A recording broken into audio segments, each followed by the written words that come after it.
Welcome to cook with Sara walking mom channel. இன்றைக்கி நம்மளோட சேனலில் ஒரு டேஸ்டியான வெஜ் மோமோஸ் தான் கடைகள்லாம் கிடைக்கிற மாதிரி செய்ய போகிறோம். அது கூட சட்னியாக நல்லா காரசாரமான தக்காளி சட்னி தாங்க செஞ்சு சாப்பிட போகிறோம். ரொம்பவே டேஸ்டியாக இருந்தது. ஸோ கண்டிப்பாக ஒன்ஸ் ஆச்சும் இதே மாதிரி நீங்கள் ட்ரை பண்ணி பாருங்கள். அண்ட் எப்படி பண்ணுறதுன்னு பார்க்குறதுக்கு முன்னாடி இது வரைக்கும் என்னோடய சேனலை நீங்கள் சப்ஸ்கிரைப் பண்ணலை அப்படின்னா மறக்காமல் சப்ஸ்கிரைப் பண்ணிவிட்டு ஃபாலோ பண்ணிக்கோங்க. இன்றைக்கி நான் 250 கிராம்ஸ் ஆஃப் மைதா தான் எடுத்திருக்கேன். மைதா கூட தேவையான அளவுக்கு உப்பு ஆட் பண்ணிவிட்டு நல்லா மாவு பதத்துக்கு பிசைஞ்சு எடுத்துக்கோங்க. தேவைன்னா கடைசியில் ஒரு 1 to 2 spoon of oil add பண்ணிவிட்டு, மாவு நல்லா காயக்கூடாது. ஸோ அதுக்காக நான் ஆயில் ஆட் பண்ணிவிட்டு நல்லா பிசைஞ்சிட்டு மினிமம் ஒரு 1 ஹவருக்கு ஊற வச்சுடுங்க. ஸோ தக்காளி சட்னி ரெடி பண்ணுறதுக்கு 3 தக்காளி, தேவையான அளவுக்கு வரமிளகாயை நல்லா தண்ணியில் கொதிக்க வச்சு எடுத்திருக்கேன்.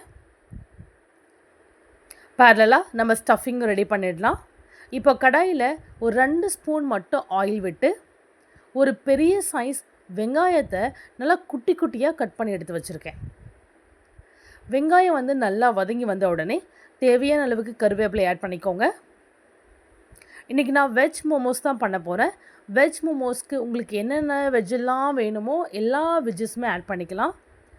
நான் இன்றைக்கி கேரட் கூடவே கோஸ் ஆட் பண்ணியிருக்கேன். ஃபர்ஸ்ட் நல்லா கேரட்டை வதக்கி எடுத்துக்கோங்க. கேரட் நல்லா வதங்கின பிறகு ஃபைனலாக கோஸ் ஆட் பண்ணிவிட்டு கூடவே மிளகு சீரக பொடி, தேவையான அளவு உப்பு ஆட் பண்ணிவிட்டு ஒரு 1 மினிட்டுக்கு வதக்கினா போதும்.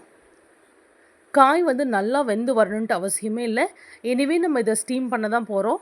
அதனால் ஒரு 1 மினிட்டுக்கு நீங்கள் வதக்கிட்டு ரெடி பண்ணி தனியாக வச்சுக்கோங்க. இப்போது நம்ம மைதா மாவை எடுத்து நம்ம ஆஸ் யூஷுவல் சப்பாத்தி பதத்துக்கு உருட்டி குட்டி குட்டி குட்டியாக எடுத்து பீசஸ் எடுத்து இது மாதிரி உருட்டி அது உள்ளே நம்ம ரெடி பண்ண ஸ்டஃபிங்கை வச்சு இப்போது சாரீ ஃப்ளீட்ஸ் எடுக்கிற மாதிரி இந்த ஃப்ளீட்ஸை வந்து நீங்கள் மடிக்கணும். ஃபர்ஸ்ட் பண்ணும்போது கொஞ்சம் கஷ்டமாக தான் இருக்கும். பட் நீங்கள் பண்ண பழகிட்டீங்க அப்படின்னா ரொம்பவே ஈஸியாக இருக்கும். இது மைதாங்கிறதால உங்களுக்கு அந்த ஃப்ளீட்ஸ் எடுக்கும்போது ரொம்பவே ஈஸியாக வரும். கொஞ்சம் அப்படி இழுத்து இழுத்து ஃப்ளீட்ஸ் எடுத்துக்கோங்க. இதே மாதிரி உங்களுக்கு என்னென்ன ஷேப்ஸ்லாம் வேணுமோ எனி ஷேப்ஸ் நீங்கள் வந்து இந்த ஸ்டஃபிங்கை உள்ளே வச்சுட்டு நீங்கள் ரெடி பண்ணிக்கலாம். நான் இன்றைக்கி 1 சைட் மட்டும் ஃப்ளீட் மாதிரி மடிச்சுட்டு இன்னொரு சைடு நான் அழுத்தம் கொடுத்துக்கிட்டேன். இது மாதிரி நல்லா அழுத்தி விட்டுக்கோங்க. அப்போ தான் உள்ளே இருக்க ஸ்டஃபிங் வந்து வெளியில் வராமல் இருக்கும்.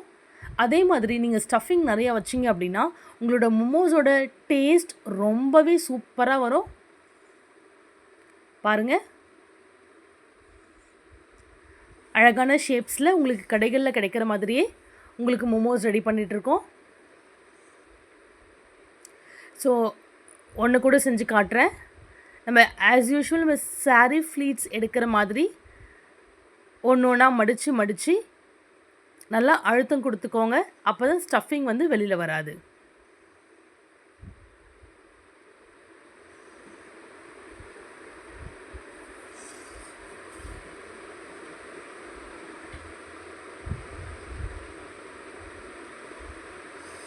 இதே மாதிரி இருக்கிற மாவு எல்லாமே நீங்கள் ஸ்டஃபிங் வச்சுட்டு ஸோ இது மாதிரி மோமோஸ் ரெடி பண்ணி எடுத்துக்கோங்க.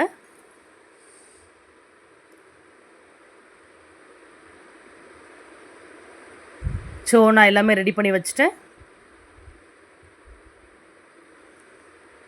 பாருங்கள், எல்லாமே வந்து ரொம்பவே நல்லா வந்திருக்கு. இப்போது இது நம்ம இட்லி குக்கரில் ஒரு மினிமம் 10 மினிட்ஸ்க்கு ஸ்டீம் பண்ணி எடுக்கணும்.